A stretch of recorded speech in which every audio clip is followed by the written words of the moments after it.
chef d'état-major général adjoint en charge des opérations et renseignements, mon général, au nom des gouverneurs militaires, je tiens à exprimer notre solidarité indéfectible envers la population du territoire de Béni, sans oublier aussi ceux du territoire de Lubero. Face aux défis sécuritaires, nous réaffirmons l'intensification des opérations de traque contre les forces négatives.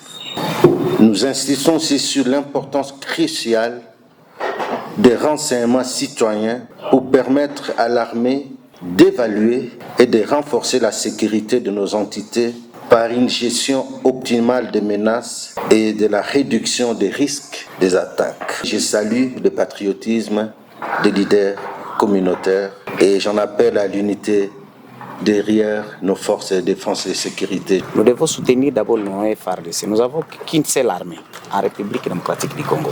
Deuxièmement, nous devons avoir une opération mixte, population et FARDC.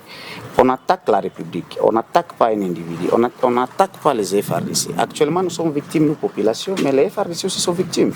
Nous devons conjuguer le mariage parce que nous tous sommes victimes pour que nous puissions s'accompagner mutuellement pour neutraliser l'ennemi qui mine les sécurités. Je pense qu'avec cette expérience, vous savez, à Lubero, ailleurs, nous allons accompagner les FARDC pour que nous puissions se rassurer de la sécurité de la population, que cette population ne soit pas massacrée, ne soit pas tuée à n'importe comment. C'est notre population que nous avons une seule population, nous avons une seule armée, nous devons travailler ensemble pour éliminer les ennemis et pour les neutraliser. Le chef d'état-major général est arrivé renforcer le mariage civilo-militaire. Il nous a exhortés à collaborer avec les services de sécurité.